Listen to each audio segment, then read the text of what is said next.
Just imagine एक ऐसा killer जो पुलिस को खुद कॉल करके बताता है कि वो फलां जगह पर फलां शख्स को अटैक करने वाला है, और वो बंदा काम इतनी सफाई से करता है कि पुलिस उस बंदे तक पहुंचना दूर की बात है, ये भी नहीं पहचान पाती कि वो दिखता कैसा है। और ना जाने कितने ही साल वो मर्डर करता है, बट उसके मर्डर की स्टोरी तो पता होती है, लेकिन ये नहीं पता होता कि the person behind that killing. तो आज मैं तुम्हें एक ऐसी स्टोरी सुनाने वाला हूँ, एक अमेरिकन किलर के बारे में, जिसने मर्डर तो बहुत ज़्यादा किए, बहुत से लोगों की जान ली, बट आज तक एक बंदा भी उसका चेहरा भी नहीं पहचान पाता है, क्योंकि उसका चेहरा अननोन है। इस किलर की खासियत ये है कि ये पहले कॉल करता है पुलिस को और उसके बाद ये अटैक करता है सेम प्लेस पे, और जिस तरह से ये गाइड करता है कि मैं किसी पर्सन को किल करूँगा, उसी तरह से किल करने के बाद ये बंदा उस प्लेस पर पहुंचकर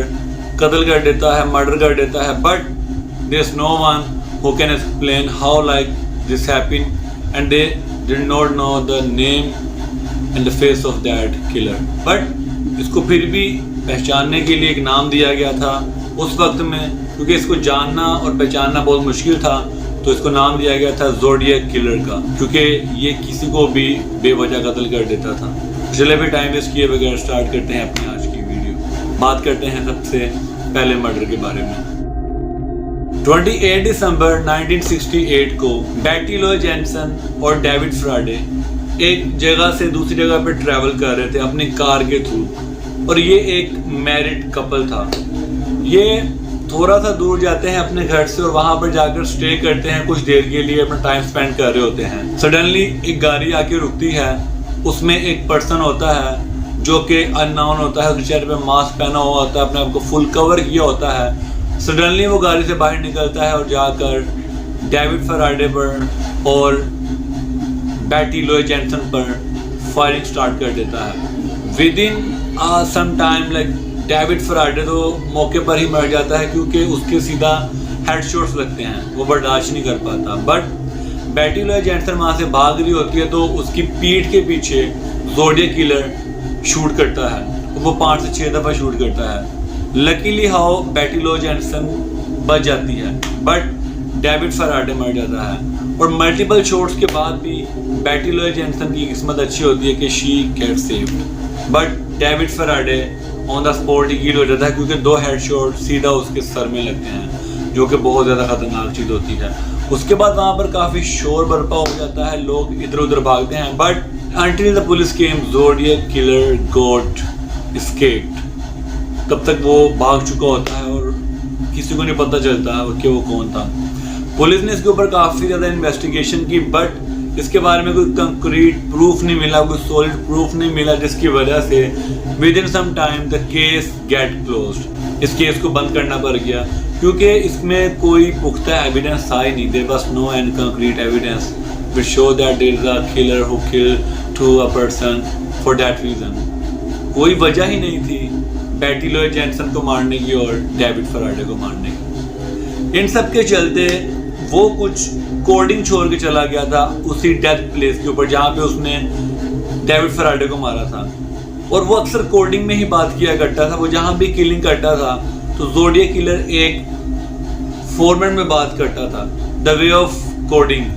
उसे देख के लगता था कि वो किसी बहुत ही प्रोफेशनल बैकग्राउंड से, मे बी मिलिट्री से, मे बी आर्मी से, और maybe some kind of that thing. और उसका जो एक कोडिंग का वे था, उसके अंदर भी आपको एक डिसिप्लिन नज़र आता था कि भाई ये पर्सन किसी बहुत ही प्रोफेशनलिज्म फील्ड से है, और भाई इसका ताल्लुक बहुत ही कोई रेयर और भाई रॉयल फैमिली से है, क्योंकि उसकी हर चीज़ में एक रॉयल्टी नज़र आती थी और डिसिप्लिन नज़र आता था।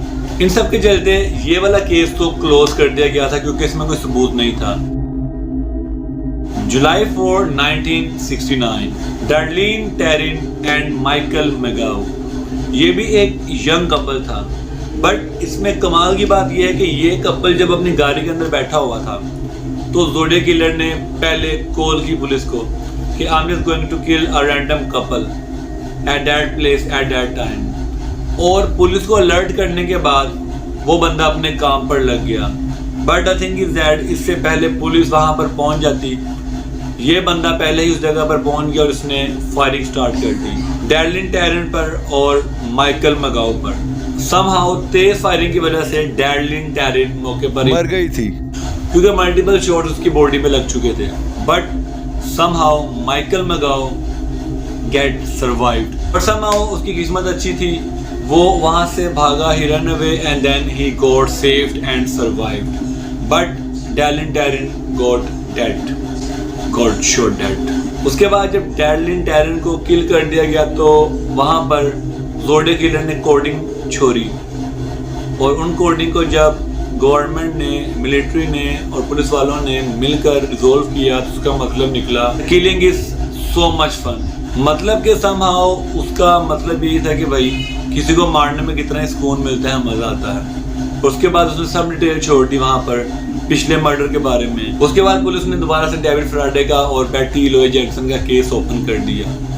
But the thing is that क्या इसके बाद भी ज़ोडियक किलर पकड़ा गया?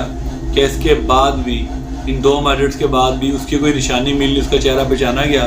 तो अगर तुम इसका पार्ट 2 चाहते हो वीडियो का तो इस वीडियो के ऊपर लाइक कर देना, क्योंकि इसके बाद अभी 3 मर्डर स्टोरीज बाकी है ज़ोडियक किलर की। तो अगर तुमने इस वीडियो के ऊपर 10K लाइक्स कर दिए तो मैं मिलूंगा तुम्हें अगली वीडियो के अंदर इसके पार्ट 2 के साथ। और तब तक के लिए दीजिए भाई को इजाज़त। Take care and bye bye.